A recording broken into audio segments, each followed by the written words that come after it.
네, 안녕하세요. 백설이 고준 남자 켈리만입니다. 자, 어제 가격이 많이 떨어졌었죠. 그래서 많은 사람이 놀라신 것 같아서 가격 이야기를 한번 해보도록 하겠습니다. 가격이 과연 오를 것인가 내릴 것인가, 결론부터 말씀드리면 모릅니다. 저는 전문가가 절대 아닙니다. 차트 분석이나 아니면은 리딩 관련해서는 그것을 전문적으로 하시는 분의 방송을 보시기 바라고, 저는 저의 견해에 대해서만 말씀을 드리도록 할게요. 어제 하루 동안에 비트코인이 150만원의 가격이 폭이 있었습니다. 자, 고점이 1438만원이었고 저점이 1287만원이었습니다. 그래서 151만원 정도의 차이가 있어서 많은 분들이 놀랬을 것 같고, 그래서 고점 대비 한 10.5%가 빠졌고요. 리플 같은 경우는 무려 16%가 움직였습니다. 근데 사실 어제 빠진 금액에 대한 저점으로 보더라도 이틀 전 가격에 불과해요. 이틀 전 가격으로 원상복귀했다. 큰 문제가 사실 아닌 거죠. 자, 리플 같은 경우도 하루 전 가격에 그냥 원상복귀 한 것에 불과합니다. 단지 이 폭 자체가 심해서 많은 분들이 놀랬을 것이다, 이렇게 생각이 돼요. 하지만 크립토 시장에서 오래 있었던 분들 같은 경우는 충분히 그럴 수 있어, 그럴 수 있어, 이 정도일 텐데, 자, 이런 장세를 느껴보지 못한 분들한테는 굉장히 큰 충격이었을 것이다, 이렇게 생각을 합니다. 자, 비트 스탬프에 있는 비트코인 차트를 한번 보도록 할게요. 자, 여기서는 12.88% 정도 가격 하락이 고점 대비 있었고요. 자, 가격 자체가, 비트코인 가격 자체가 꾸준히 오르다가 떨어진 지점이 여기에요. 얼마다? 1500불.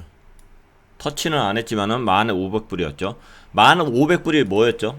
자, 일주일 전에 제가 커뮤니티에 남겨드린 글에 의하면은 2019년 형성된 큰 저항선 1500불이 오늘 새벽에 돌파했습니다 였어요. 자, 여기가 저항선이었어요. 저항선을 새벽에 돌파를 해주고 다시 저항선이 지지선이 되어줬다. 이건 개인적으로 긍정적인 시그널이라고 생각을 합니다. 긍정적이다. 그래서 우리가 그어놓은 저항선들을 돌파했을 때 그 저항선은 다시 지지선이 되어줄 확률이 많다. 그래서 이 저항선 자체가 이제 지지선으로 바뀐다고 하면은 여기에서 올라갈 확률이 높지 않을까. 그래서 1500불을 깨는지 깨지 않는지 관찰하는 게 굉장히 중요하다. 1500불 같은 경우는 그 이전에도 오랜 시간 동안 저항선 역할을 해줬어요. 그래서 현재 1500불 자체가 지지선이 되어주느냐 되어주지 않느냐, 이것은 굉장히 중요한 관찰 포인트이다, 이렇게 말씀드릴게요.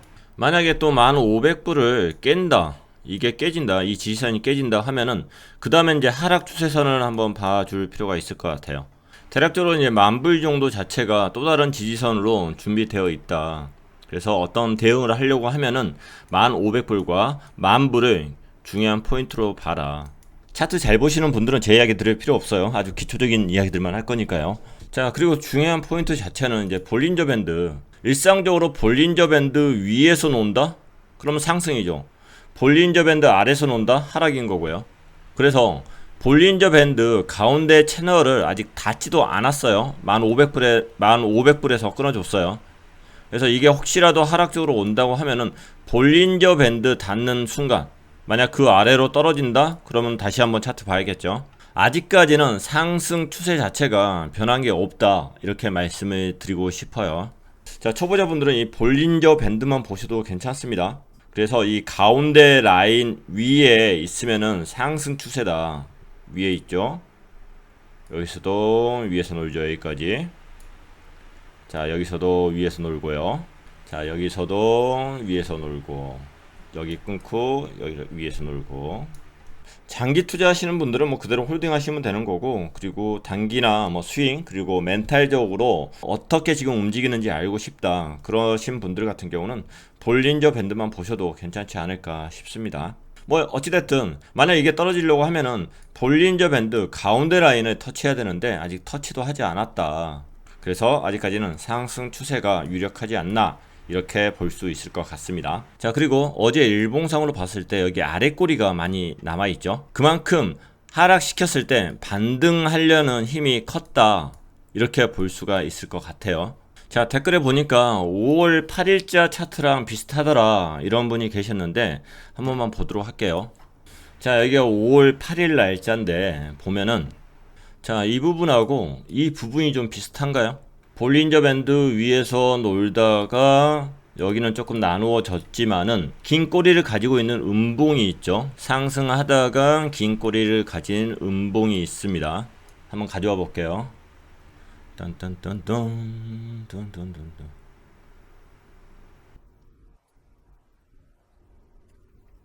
자, 여기에 있는 하락 봉우리 자체를 거의 하나로 묶어서 이 하나의 봉우리 정도로 생각해서 대략적으로 한번 집어넣어 봤습니다.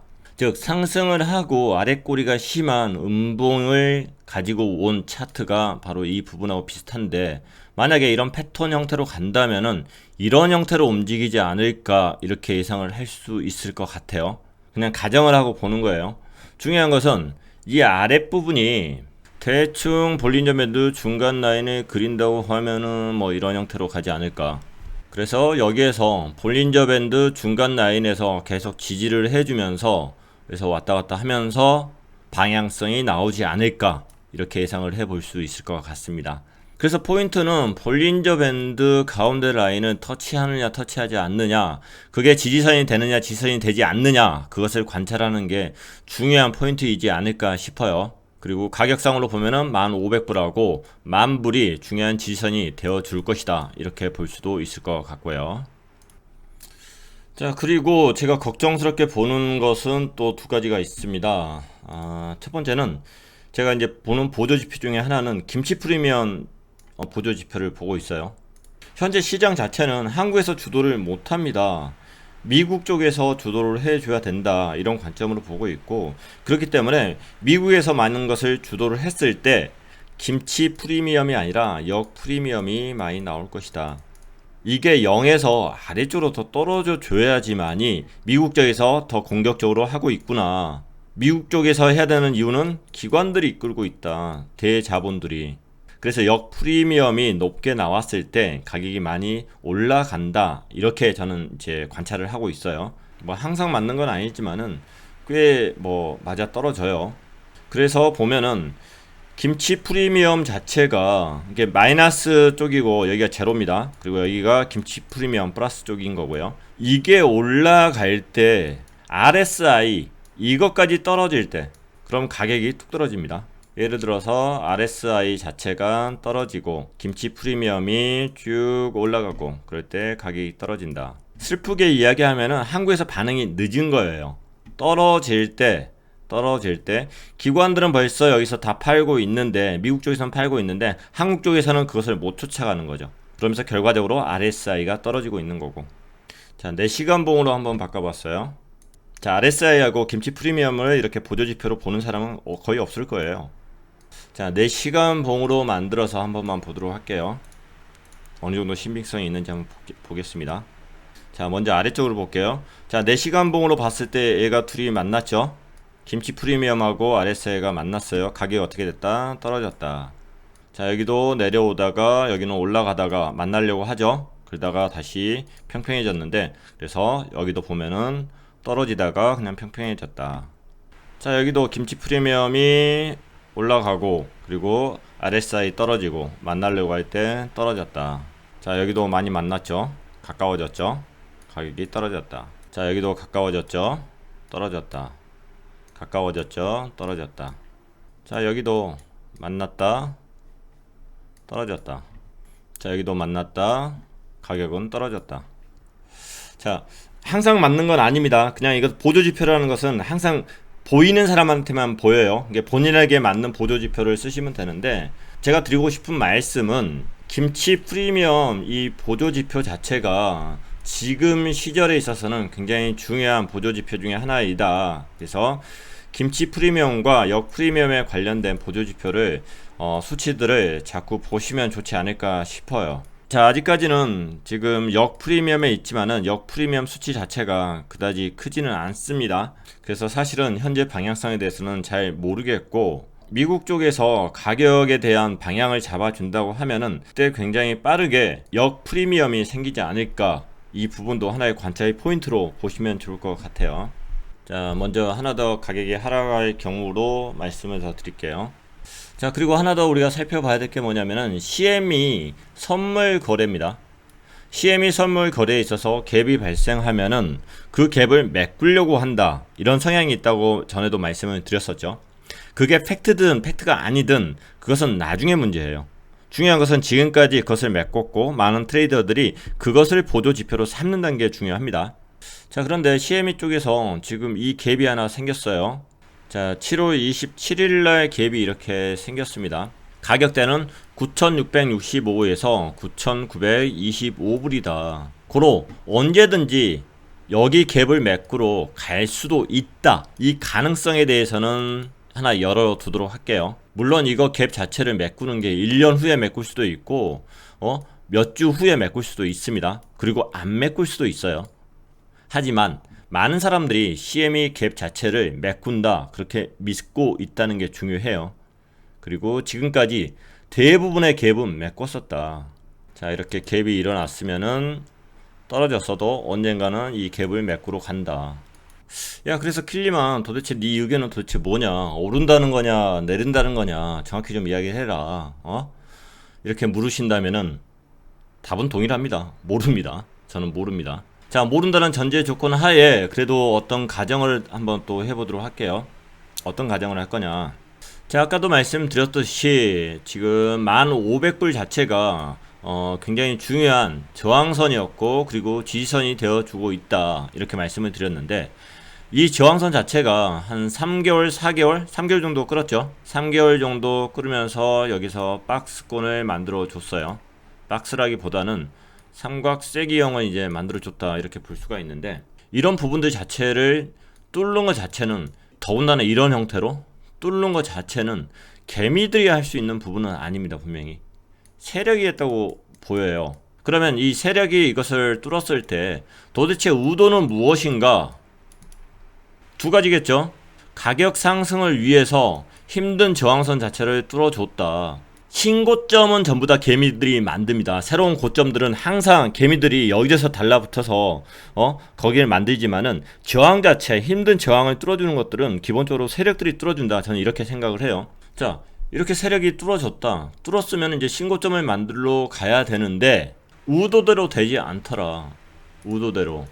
자, 이제 14,000불 자체가 2019년도 이제 고점이에요. 여기도 이제 뚫어야 돼요. 그리고 2017년도 말, 그리고 2018년도 이 고점 20,000불도 뚫어야 돼요. 그럼 여기 모든 과정을 여기서 끄지고 올라간 것을 전부 다 세력이 할 수 있을까요?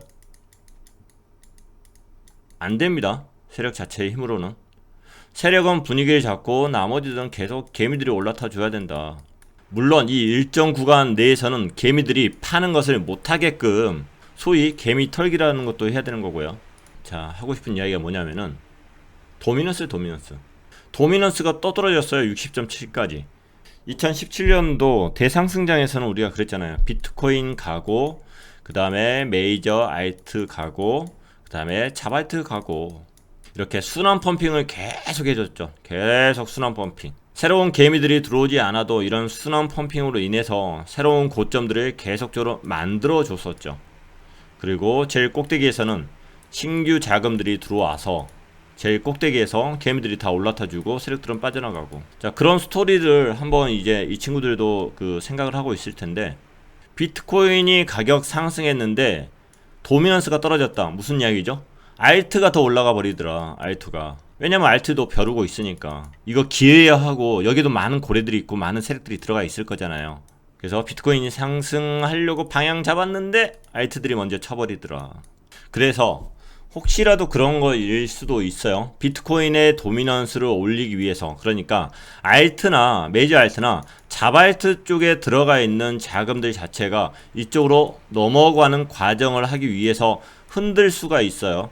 전형적인 도미넌스를 높이는 수법이기도 합니다. 끌어올렸다가 뚝 떨어뜨리고, 끌어올렸다가 뚝 떨어뜨리고. 아, 결국에는 비트코인 사야 되는구나, 이런 심리를 만들 수가 있습니다. 우리는 그것을 비트코인 흡성 대법이라고 이야기를 하고 있고요. 충분히 가능성이 있는 이야기예요. 아, 이 이야기를 덜 했구나. 하나 고민하고 있는 게 분명히 이거죠. 이 가격 하락 자체가 이 상승에 대한 방향을 턴을 한 것인가, 여기가 변곡점인가 아닌가, 이게 궁금하잖아요. 변곡점이라면은 계속적으로 이렇게 떨어질 거고, 변곡점이 아니고 아름다운 조정이라면은 여기까지 상승했으니까 그 상승분의 일부분은 당연히 조정이 와야 되죠. 그리고 또 가다가, 그리고 또 이렇게 움직이면서 가는 거죠. 이게 아름답게 상승장을 그리는 거죠. 상승하고 조정오고 상승오고 조정오고 계속 손바뀜 조금씩 일어나면서 꾸준히 지지선을 만들어 준다. 저점을 계속 높이고 고점 라인을 계속 높인다. 그게 가장 아름다운 상승이잖아요. 중요한 것은 여기서 과연 이게 방향을 턴하는 변곡점이었나 아닌가, 그게 이제 궁금한데, 그 부분은 거래량으로 한번 생각을 해볼 수 있을 것 같아요. 거래량은 이걸로 볼게요. 거래소마다 보이는 게 너무 틀려서. 자, 2018년도 1월달 최고점 올라갔을 때 12월 말 뭐 1월 해서 거래량 보면은 거래량 거의 없다가 이 부분에서 거래량 어마어마하게 있죠. 자, 기본적으로 가격이 고점일 때는 누가 들어갔죠? 개미가 들어가죠. 개미가. 그리고 세력들은 빠져나오는 거고요. 개미가 들어가면서 새로운 고점은 항상 개미가 들어갑니다. 개미가 들어가면서 거래량이 이렇게 늘었죠. 전혀 없던 거래량 속에서 이 거래량이 있어서 개미한테 다 뛰어넘긴 거죠. 그리고 여기서 고점에서도 거래량들이 그 전보다는 많이 나오고요. 그리고 여기 고점에서도 이전보다는 거래량이 늘었지만은 이 부분만 보시면 돼요. 이 부분도 여기서 거래량이 는다.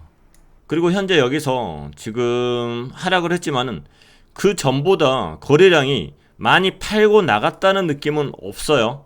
그 전보다 거래량이 조금 늘어서 시장의 방향 자체가 트레이딩이 많이 되고 있다, 이 부분은 맞지만은 뭔가가 털고 나갔을 만큼의 거래량은 아니다, 이렇게 생각을 합니다. 그래서 여기 자체가 현재 변곡점은 아닐 것이다. 여기서 막 움직이고 더 떨어질 수도 있고 다시 저항받고 갭을 맡기고 뭐 그럴 수도 있겠지만은, 거래량으로 봤을 때 이거 자체가 고점을 찍고 내려가는 변곡점은 아닐 것이다. 2019년도 고점에서 저항을 맞을지 아니면 2017년도 고점에서 저항을 맞을지 알 수 없지만은, 새로운 고점을 만들어낼지 알 수 없지만은, 세력이 분명히 나간다 싶으면은 그 이전보다 매집했던 구간보다 훨씬 더 많은 거래량이 분명히 눈에 띌 겁니다. 하지만 유관상으로 봤을 때 그다지 거래량 자체가 변곡점을 만들 만큼 많은 거래량이 나온 것은 아니다, 이렇게 평가를 하도록 하겠습니다. 자, 거래량 보실 때 여기 히스토리컬 데이터 보시면은 거래량을 전부 다 볼 수가 있어요. 그래서 8월 3일 거래량 보더라도 이 정도 수준인 거고, 자, 24조 거래량 나왔었고요. 어제 같은 경우 전 세계에서 27조 나왔어요. 그 전날 26조 나왔었고 23조 나왔었고, 특별하게 어제 가격이 하락하면서 어마어마한 거래량이 나오진 않았다, 이렇게 생각을 합니다. 거래량 자체가 7월 25일 이전하고 이후하고 확실히 차이가 있어요. 거래량이 많지 않은 상태에서 거래량을 가지고 가격 상승한다? 진짜 상승일 확률이 높습니다. 그래서 27일날 1500불을 뚫었을 때, 이 저항선을 뚫었을 때 거래량 자체가 많이 늘어나기 시작을 했다. 그래서 거래량 자체가 계속적으로 많이 유지되고 있다. 하지만은 이 거래량 자체가 변곡점을 의미할 만큼의 거래량은 아니었다, 이렇게 정리하고 넘어가겠습니다. 자, 떨어질지 올라갈지 몰라요. 저 그런 거 모릅니다. 자, 이 정도만 말씀드리면 된 것 같은데, 아까 두 번째.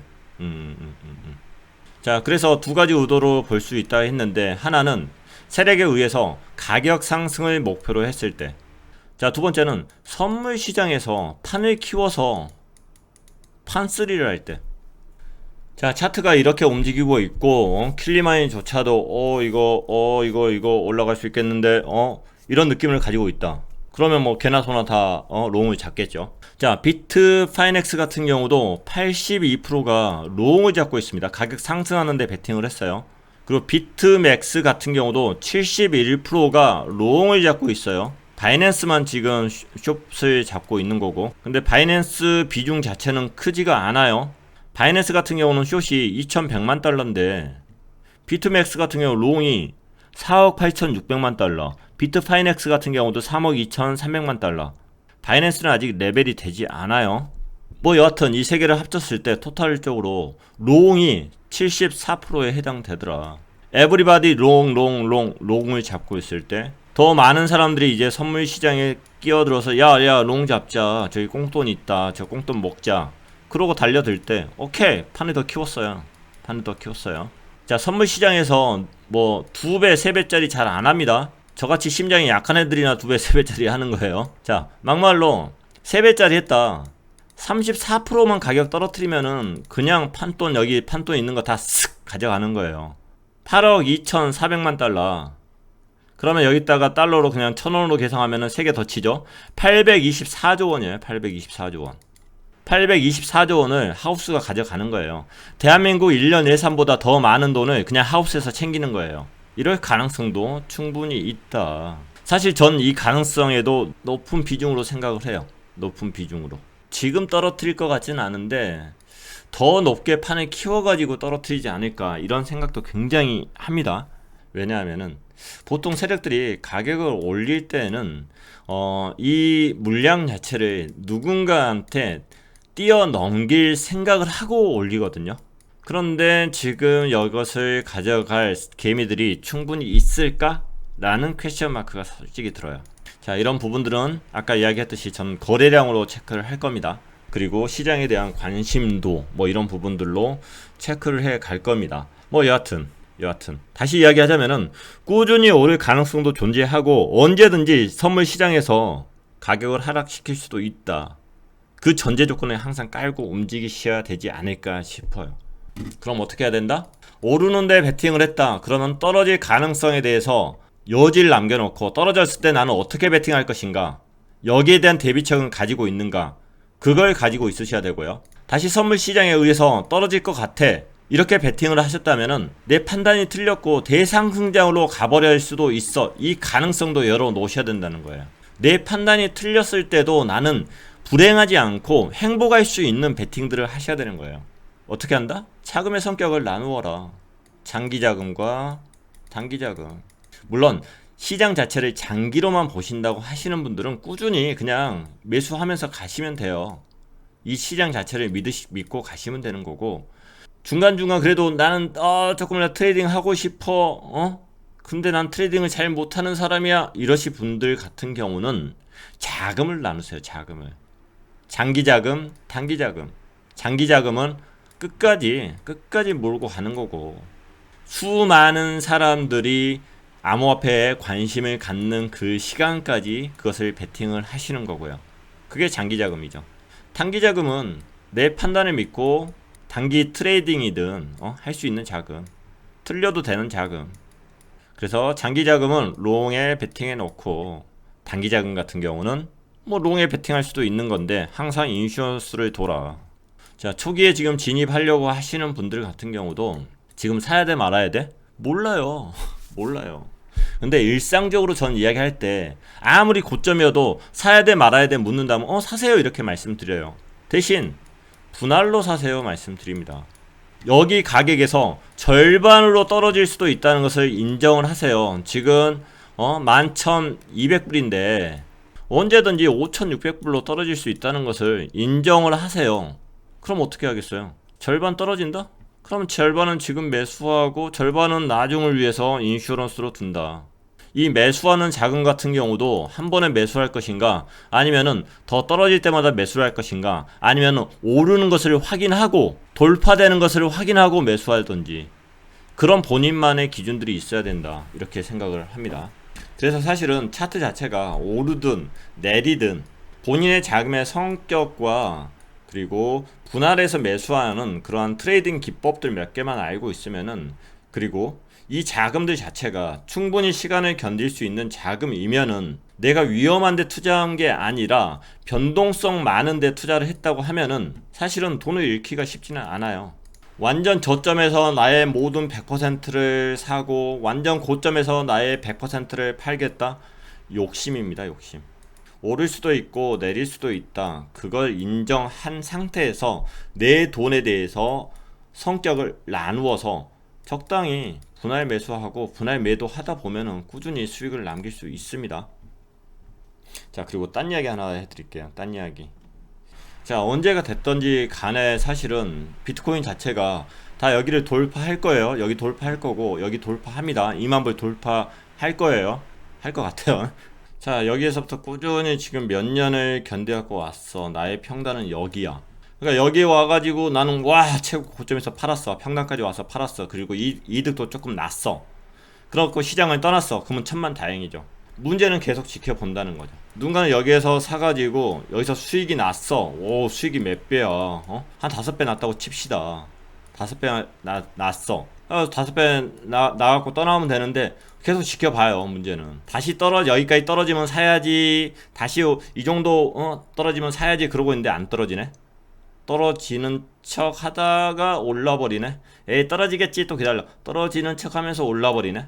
문제는 그렇게 지켜보다가 이 고점에 와가지고 여기서 얻었던 이득 가지고, 수익 가지고 여기서 덤비는 게 아니라 더 많은 수익을 가지고 여기서 덤빕니다. 그럼 어떻게 된다? 그때부터 하락. 그래서 투자한 자금에 대한 비중에 대해서도 뭐 100% 수익이니 200% 수익이니 뭐 그런 거 뭐 중요한데, 그래서 수익을 실현하는 방법에 대해서도 한 번씩 연구를 해 보시는 게 좋습니다. 어느 정도 수익이 났다고 하면은 오를지 내릴지 모르겠다. 근데 수익은 났어. 다시 떨어질까 불안해. 뭔가 해야겠어. 이럴 때도 분할로 하시면은 편하잖아요. 그래, 50% 팔고 50%는 키핑. 그러면은 떨어지면은 이 50% 가갖고 싸게 더 물량을 구매할 수 있는 거고, 오르면은 그래, 인생 끝까지 가봐. 이 50% 가지고 끝까지 가보는 거고. 자, 이게 제가 한동안 보여드렸던 금 차트입니다. 금 차트. 자, 드디어 금 차트가 지금 이게 골드 차트예요. 골드 선물 차트인데, 금 차트가 무려 3229일 정도 만에, 정확하진 않지만 뭐 이 정도 만에 총고점에 돌파했어요. 이 고점을 거의 10년 만에 돌파를 한 거예요. 그럼 많은 사람들이 이제 생각하겠죠. 와, 이제 여기 돌파했어. 여기 돌파했으니까 최고점 올라왔으니까 이제 저항 맞고 떨어지겠지, 이런 이제 생각을 하죠. 과연 떨어질까요, 오를까요? 모릅니다. 저도 모릅니다. 알 수가 없죠. 그런데 여기 위에서 이제 저항이 없잖아요. 저항이 없다. 저항이 없는 것 같은 경우는 앞으로 어떻게 된다? 어디까지 올라갈지를 모르는 거예요. 물론 떨어질 수도 있죠. 하지만은 저항이 없다는 것은 앞으로 어디가 새로운 저항인지 그걸 알 수가 없다는 거예요. 자, 동일하게 이제 금 차트인데, 금 차트 자체가 1979년도에 고점이었고 여기서 버벅거리다가 여기서 뚫었어요. 똑같이 생각해서 최고점 뚫었어. 그러면 여기서 저항 맞겠네. 저항 좀 맞았네. 계속 조금 이제 버벅거렸네요. 근데 신고점을 향해서 가거든요. 새로운 고점. 근데 이 폭 자체가 어마어마하다는 거죠. 물론 떨어질 수도 있습니다. 알 수 없어요. 근데 이게 기하급수적으로 오르더라도 후회 없는 선택을 할 수 있는 베팅이 무엇인가, 그거에 대해서는 고민을 해 보셔야 돼요. 자, 이게 카카오 차트예요. 카카오 차트. 카카오 같은 경우도 2017년도 고점에서 쭉 떨어지다가 2020년 와서 이것을 뚫습니다. 그리고 조정을 받았어요. 고점에서 눌렸구나. 조정을 받네. 그리고 다시 고점까지 갑니다. 그 다음부터 저항이 없는 거예요. 저항이 도대체 어디야? 여기서부터는 이제 역사를 쓰는 거예요. 새로운 역사를. 그래서 여기서 18만원 하던 카카오가 현재는 36만원을 하고 있더라. 아직도 몰라요. 저항이 어딘지를. 계속 가는 거예요. 사실은 여기서 고생 죽어라고 했는데 떨어질 때마다 분할 매수하라 해갖고 분할 매수하고 인슈런스 넣으라 해서 한참 참다가 인슈런스 집어넣었는데 평단도 낮췄는데 어느 정도 수익도 봤는데 익절했으면 또 다른 수익군 또 찾아서 들어가면 됩니다. 얘가 떨어지기만 기다려. 근데 못 사죠. 이 낮은 금액을 본 사람들은 못 사는 거예요. 하늘이 주신 기회를 날리는 거일 수도 있는. 네이버 같은 경우도 지금 신고점을 향해서 계속 가고 있죠. 신고점을 만들 때는 이 상승폭 자체가 기존에 오르락 내리고 하고 있는 거하고 비교가 안 됩니다. 비트코인도 동일할 거예요. 비트코인도 만약에 2만 불을 돌파한다 그러면은 어떠한 역사가 써질지를 모릅니다. 근데 어디서 꼬꾸라질 수도 있잖아. 더군다나 비트코인 같은 경우는 변동성이 크잖아. 맞아요. 그것도 맞아요. 당연한 이야기죠. 그 위험에 대해서도 대비를 해야 되는 거고. 그래서 하고자 하는 이야기는 그거예요. 우리가 매수할 때도 분할 매수했듯이 매도할 때도 어느 정도 후회가 남지 않도록, 자, 트레이딩에 관련된 부분들은 조금 이제 사람마다 이게 조언해 주는 게 틀리거든요. 네. 뭐 하여튼 결론은 이렇습니다. 대상승장이 왔었을 때 나는 내 수익금을 어떻게 익절을 해 나갈 것인가, 그 부분에 대한 연구도 조금씩 해야 되지 않을까 이렇게 생각을 합니다. 너무 빠른 익절 자체가 수익이 났으니까 박수를 받아야 되는데 나중에 가서 더 많은 비중으로 고점에서도 물릴 수 있는 상황이 생긴다. 자, 그런 부분들도 본인 스스로 본인의 자금의 성격에 맞게끔 예상 시나리오를 한번 만들어 보시는 것도 좋을 것 같습니다. 자, 오늘 제가 말씀드린 것은 가격이 오른다 내린다에 대해서 말씀드린 게 아니에요. 오를 수도 있고 내릴 수도 있고 그거에 대한 저의 관찰 포인트에 대해서 말씀을 드린 겁니다. 본인들도 한번 연구를 해 보시기를 바라고, 중요한 것은 본인의 자금의 성격을 찾아내는 거, 본인의 자금의 성격, 장기인지 단기인지 그런 자금의 성격, 그리고 항상 추세 매매를 하든 역추세 매매를 하든 인슈런스 자금을 항상 가지고 있어라. 내가 베팅한 부분에 있어서 내가 틀렸을 때를 대비해서 항상 인슈런스 자금에 대해서 준비를 하고 있어라. 그리고 내가 틀렸을 경우에 대비해서 어떻게 나는 행동을 할 것이다. 그런 계획들이 수립되어 있어야 된다. 이렇게 말씀을 드리고 오늘 방송을 마치도록 하겠습니다. 초보 투자자의 넋두리 끝까지 들어주셔서 감사합니다. 감사합니다.